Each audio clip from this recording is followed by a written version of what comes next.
Howdy, howdy, howdy. This is U.S. government terms. So, Federalist. This term was first coined during the Constitutional Convention, and it referred to those who favored a strong national government. Key Federalists included Alexander Hamilton, John Jay, and Rufus King, and this was the first political party. Federalists were often wealthy, property-owning white men who were employers or employees of banking, industries, or plantation cultivation. The main reason why this party was introduced is because of the failed Articles of Confederation, which did not provide enough power to the federal government. The party's main time of action was from 1789 to 1801, and ultimately, the Federalists fizzled out after 1816 when Rufus King lost the presidential election.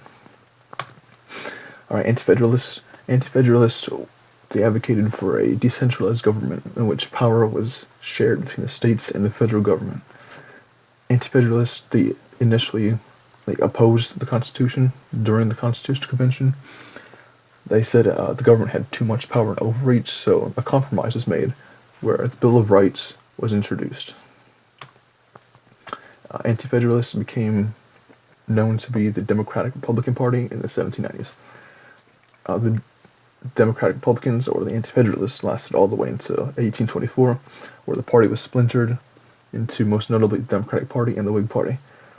Notable figures included Patrick Henry, Sam Adams, George Clinton, he's not pictured here, and Thomas Jefferson, and here's their logo.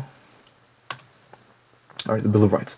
The Bill of Rights are the first 10 amendments in the Constitution, designed to protect the rights and your freedoms from the federal government.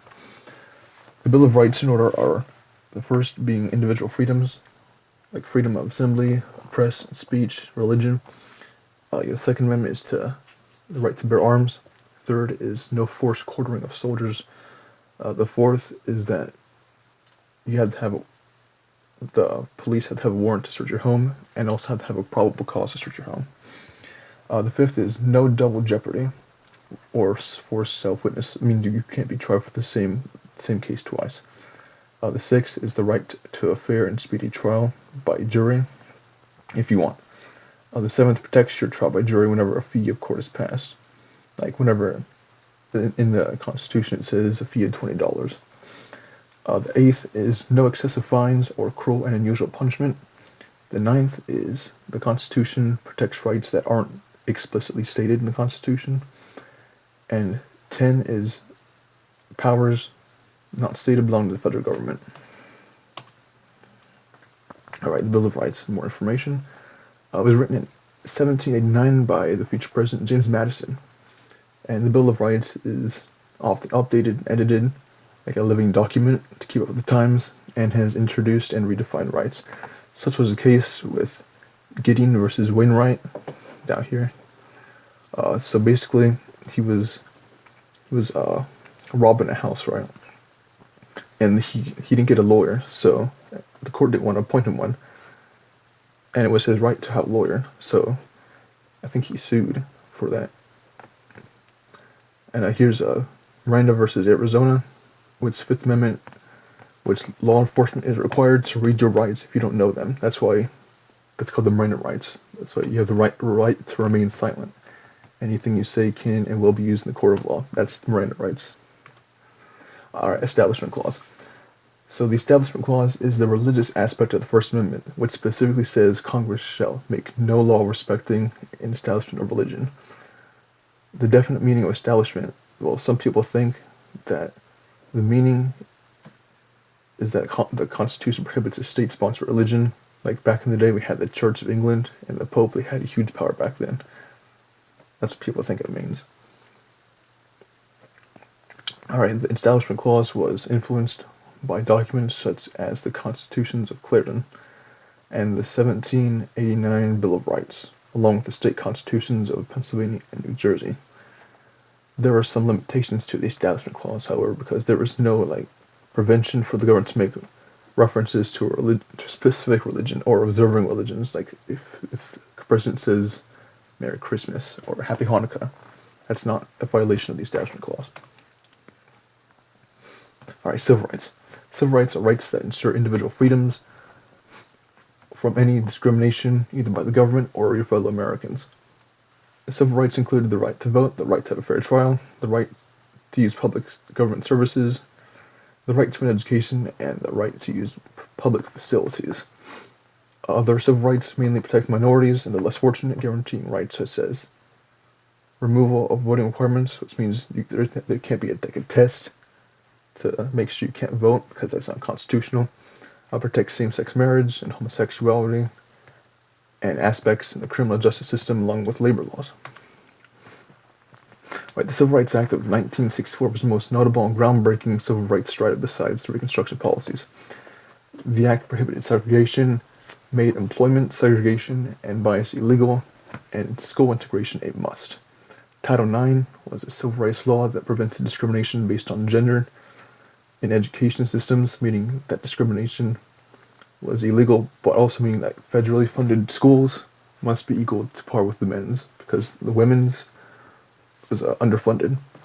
Notable leaders included Rosa Parks, MLK Jr., Patsy Mink, who led the Title IX. She led that. Malcolm X and Cesar Chavez. Important court cases included Brown versus Board of Education, Roe v. Wade, and Plessy versus Ferguson. Right, civic duty. Civic duty is a responsibility or task that citizens are required to do to be part of society. Civic duties include paying taxes, being on a jury, testifying in court, obeying the law, and upholding the Constitution. Civic duties are important because they help society function and ensure the fluctuation of democracy.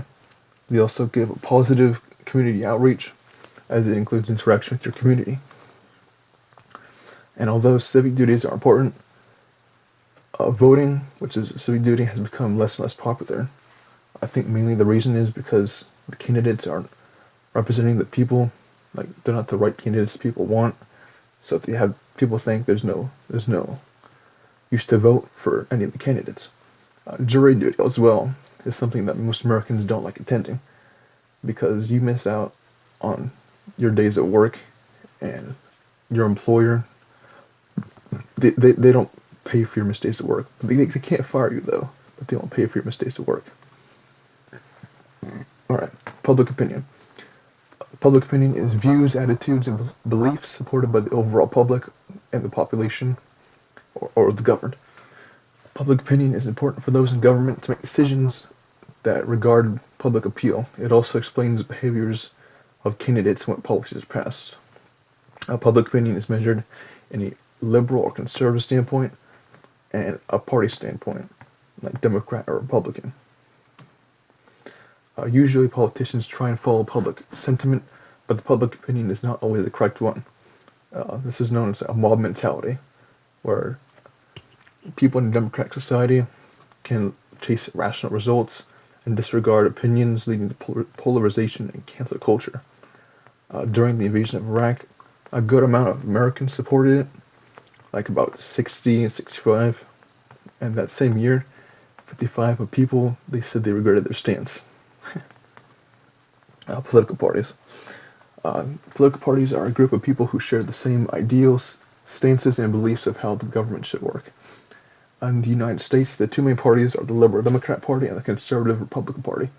Third parties in the United States are minor players, but they still get representation in respective areas. Third parties can include the Libertarian Party, the Green Party, the Constitutionalist Party, Natural Law, and many other parties. Now, a political party doesn't mean that whatever party you're from, you don't have to vote entirely with the party. I think it's known as a maverick. Like, we have Joe Manchin over here. He was a Democrat from West Virginia, and he opposed President Biden's Build Back Better bill. And they're from the same party, but you got to remember that just because you're in the same party doesn't mean you have like varying degrees of ideology, because everybody has their own values.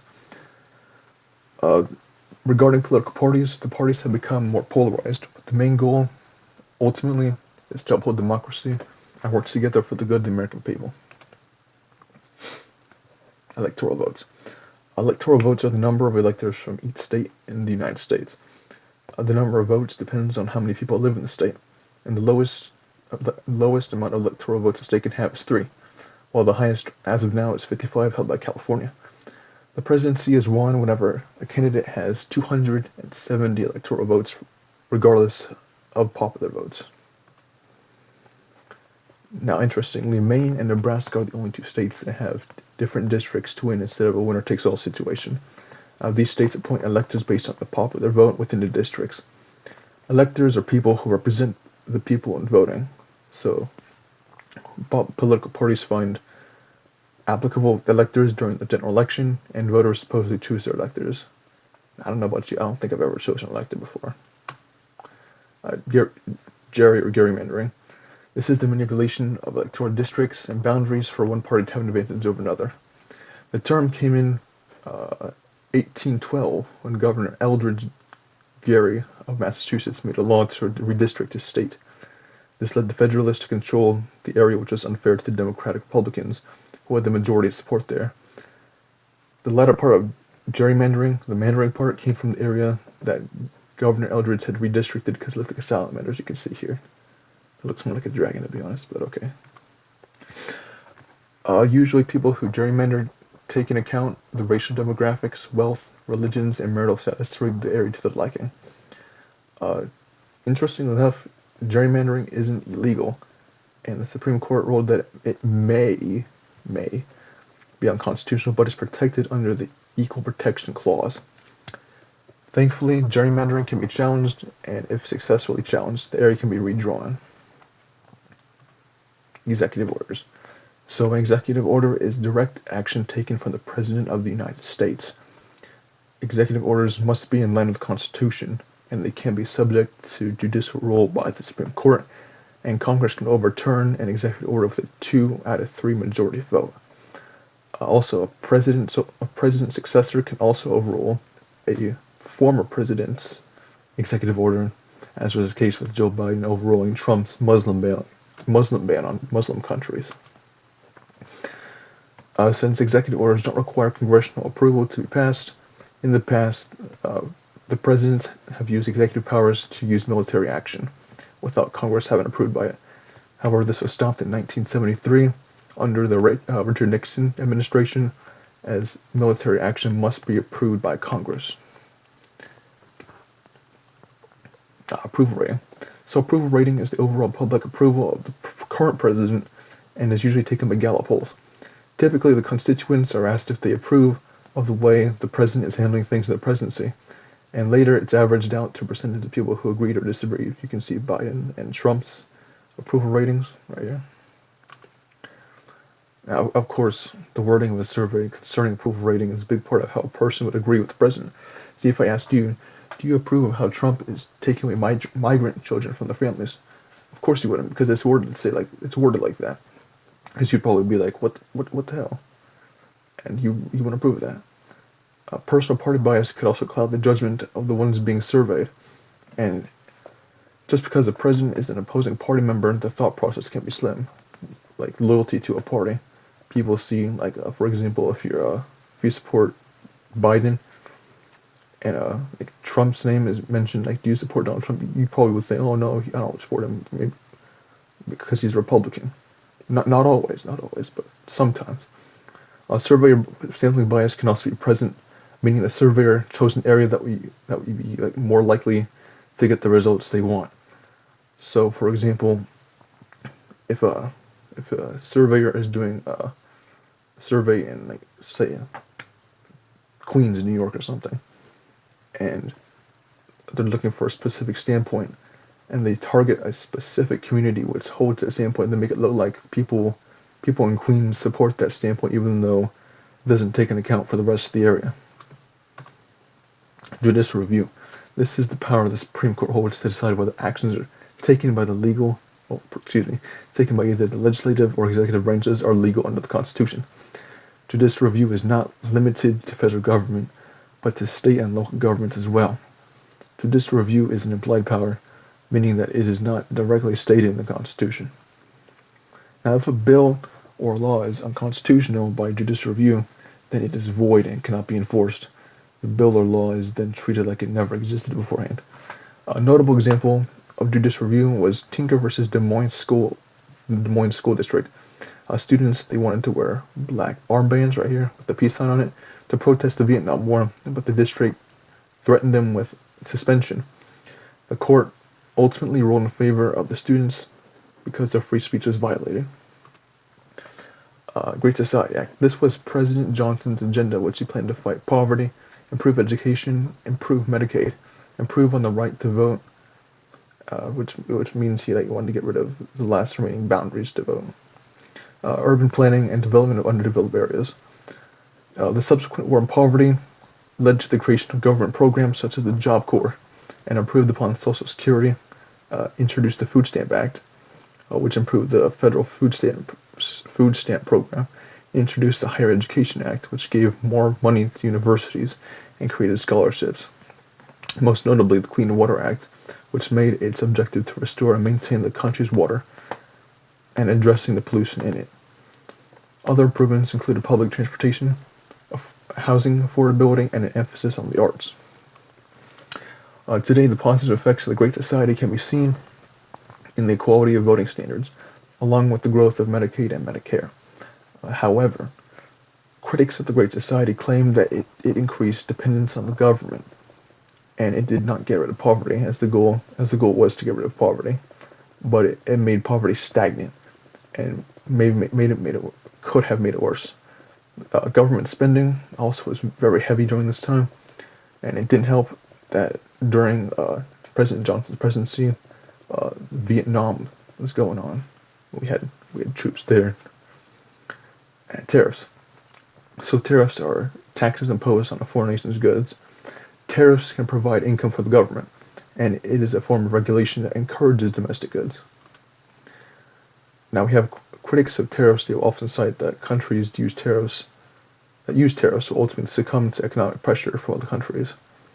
For example, if the United States chose to slap taxes on goods from foreign countries, then they might go elsewhere to sell their goods, maybe perhaps China or Germany or wherever.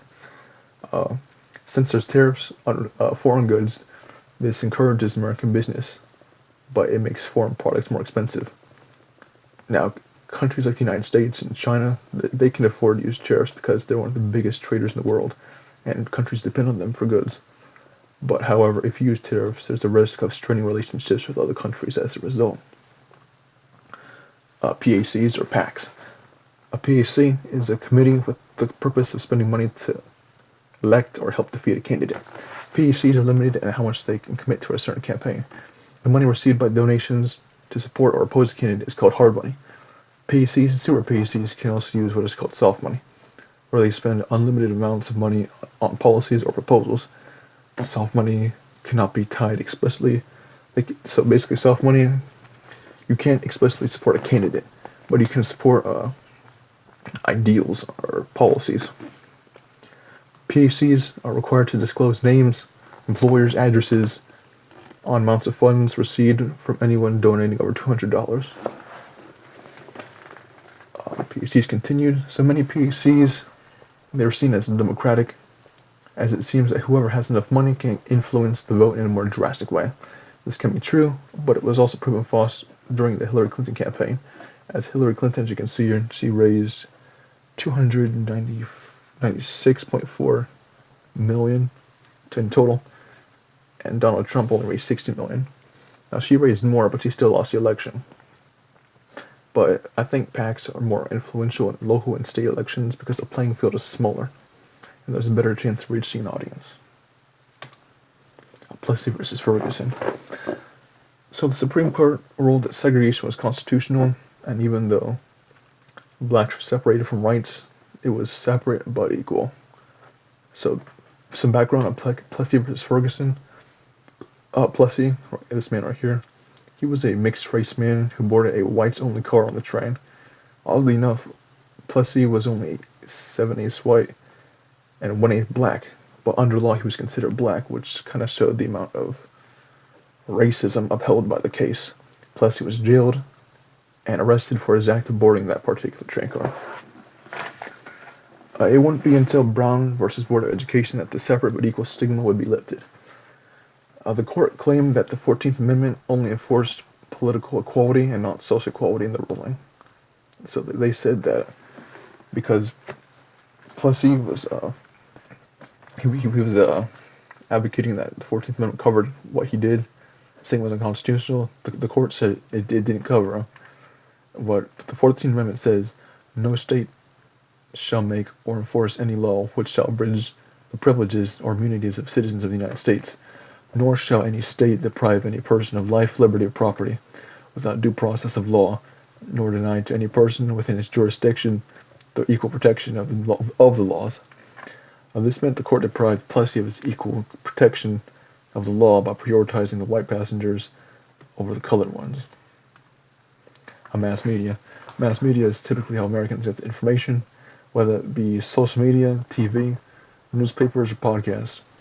The media is also very important on how government candidates or the president or people in power get their messages out. The media is often present at the State of the Union addresses, political rallies, debates, and speeches, and it gives people a way to listen to the messages of a candidate. However, the media almost always has a bias in their reporting of news, whether it be like leading headlines which are misworded, a quote, or a picture taken out of context.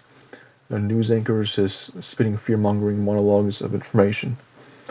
Trust in the media has decreased throughout the generations, and drastically with Gen Z. Gen Z is searching for non-biased partisan reporting on current events, so they go back to TikTok and smaller journalism.